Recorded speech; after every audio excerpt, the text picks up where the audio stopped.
2022. Året där allting kom att förändras. Vi kommer ifrån 2021 och 2020. Fina år där allting gick upp. Men 2022 blev ett år som ingen hade kunnat förutspå. En inflation som gick ifrån 0 till 10%. Räntor som låg på minus, som nu ligger på 2,5%. Bolåneräntor uppemot 4%. Rysslands ondskefulla intåg. Kriget i Ukraina. Detta och mycket mer fick förödande konsekvenser för börsen år 2022. Det var många incidenter som skedde under 2022 som väldigt få hade kunnat förutspå. I den här videon så vill jag gå igenom hur mitt 2022 har gått. Där jag kommer gå igenom min översikt på Avanza. Jag hoppas att du kanske har gett fan i säljknappen precis som jag brukar råda om. Men det finns ju vissa undantag som man måste pilla på den. Vad du än har gjort så hoppas jag att du har hälsan i behåll. För det är trots allt det viktigaste.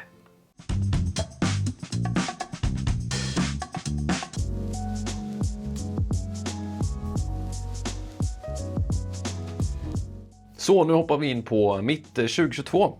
På med cyklopet, först kikar vi på börsen i stort. Hur djup dök den? Börsen gjorde sitt djupaste dyk på länge. Minus 15,5% för OMXS30.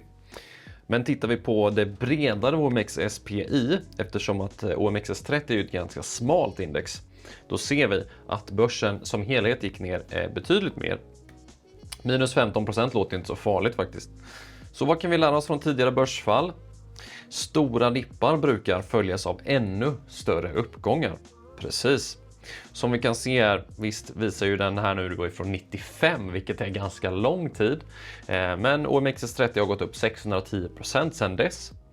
Och i de här dipparna så brukar börsen återhämta sig en hel del. Men det är ju inte det som är det viktiga, utan det viktiga i den här videon är ju att gå in och kolla på hur det gick för mig. Och för mig under 2022 så gick det minus 33,37%. Tufft, minst sagt. Men jag är faktiskt ganska glad därför att jag var ju nere och touchade på minus 40% under året. Och den lyckades återhämta sig portföljen upp till minus 33%. Och det var ju lite tur där, jag vet inte, vi har ju ett par draglok som har stått för att ha återhämtat portföljen en hel del. Kollar man sedan start däremot, då ser vi att totalt sett så är jag plus drygt 90% sedan jag började investera. Så jag vet inte hur exakta de här siffrorna är, hur korrekt det är, jag har ju lite mer pengar på andra ställen också. Men det är ju skönt att man ligger plus i alla fall. Om vi går vidare så ser vi att jämfört med andra så ligger jag lägre än snittet för året. OMXS30 minus 15, Avanzianen snitt minus 21% och DJI USA minus 20%. Så att ja, lite sämre än snittet helt enkelt. Och kollar vi i kronor mätt så ser vi minus 219 442 kronor. Varav utveckling står för minus 441 000 kronor. Ja, det är mycket pengar. Men jag hade ett ganska bra år sett till insättningar. Jag satte in hela 211 000 kronor. Så att den totala värdeförändringen är ju som alltid dopad en hel del av mina insättningar där. Utdelningar faktiskt gick upp till hela 11 477 kronor. Vilket är ett rekord för mig. Kul att se att det faktiskt finns lite pengar kvar i alla fall. Trots det här skitåret. Så får vi hoppas att det går bättre nästa år. Och kollar vi på mina köp och sälj här så ser vi att 335 110 kronor köpte jag för. Och 114 952 kronor sålde jag för. Så här handlade det. I januari så köpte jag som absolut mest. Och sen så har det ju varit så att jag har haft en hel del kassa under året som jag har satt in och investerat. Och jag har även börjat att investera på mitt företagskonto.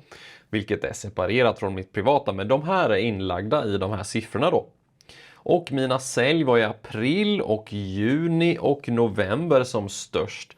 I april då ser jag att jag sålde för 83 000 kronor, vilket jag kan misstänka har att göra med Sinch. Går vi vidare så ser vi precis Investor var de som jag köpte mest i. Jag har investerat en hel del i Investor under det här året. Och jag har sålt Sinch för 57 310 kronor i början av året.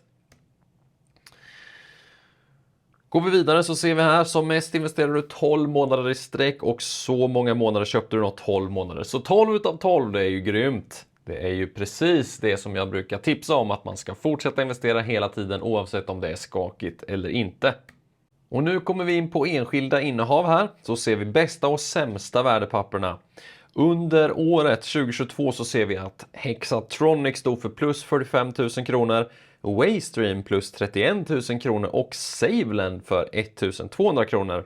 Så väldigt trevligt att ha 3 stycken innehav som faktiskt har gått bra. Och de här aktierna gick jag ju faktiskt igenom i min video om mina 3 bästa aktier 2022. Så kolla in den om du inte har sett den. För där går jag igenom de här bolagen, ger en liten hisspitch och sådär. Snackar lite vad jag tycker och tänker. De 3 sämsta, som är de största dragloken som tryckte ner portföljen under året, är ju Sinch för minus 108 000 kronor, Plaid 89 000 kronor och Castellum minus 80 000 kronor. Saftiga summor där alltså, verkligen. Och nu ska vi få se hur länderna ser ut. Du har mest pengar investerat i Sverige, om hela 90%. Lite USA och sen lite övrigt i spritt då. Och nu kommer vi in på fonder. Vad har vi på fonder då? Jo, då ser vi bolagen som är mest ägda i fonderna. Investor, som jag har investerat en hel del i. Industrivärden, Lundberg, Kinnevik och Hexagon. Jag misstänker att det här är för att jag har en väldigt stor chunk i Spiltan investmentbolag som de här bolagen finns i. Hållbarhetsvärde bättre än snittet. Okej, kul. Och de fonder som har bäst hållbarhetsvärde är ju då Spiltan investmentbolag plus fastigheter och Avanza Sverige. Kul! Så, tack för det här året säger de nu. Så mitt Avanza-överblicken minus 33%, 219 000 kronor i värdeförändring exklusive insättningar då. Bästa månad juli, bästa aktie Hexatronic i kronor mätt. Ja, det var det året. Det var tufft att se. Men så är det ju. Vi måste ju ha lite nedgångar för uppgångar också. Som man brukar säga, efter regn kommer solsken och efter solsken kommer regn. Så att efter uppgångar måste vi ha en liten avmattning ibland. Och det är väl det vi får känna av, och vi får väl se hur det blir under 2023. Jag tror nog att det kan komma att bli fortsatt skakigt det här året.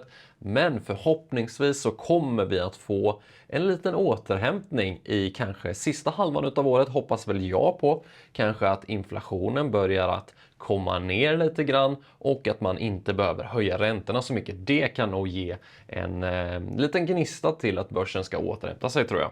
Hur gick det för dig under 2022? Skriv jättegärna det här nedanför. Och jag vill jättegärna veta om du har några tips på fler videos som du tycker att jag ska göra under året 2023. Förhoppningsvis så kommer året gå bättre än vad det gjorde förra året. Men glöm nu inte bort att fortsätt investera hela tiden löpande. Fortsätt investera i fonder, aktier, och är det så att du inte är bekväm så kör ett månadssparande. Hela tiden spara lite grann. Se till att du inte drar ner på ditt sparande. Även om du får tuffare tider i år så ha alltid lite sparande igång. Eftersom att när det går ner så köper du billigare och får fler andelar för pengarna. Så det är viktigt att du fortsätter spara även ifall det är jobbigt för dig. Men det är bättre att du minskar ditt sparande än att du stänger av det helt. Så fortsätt att investera hela tiden och gör det med pengar som du har råd att vara utan. Tack så mycket för att du har tittat på den här videon. Ha det så gött, så ses vi i nästa. Ciao!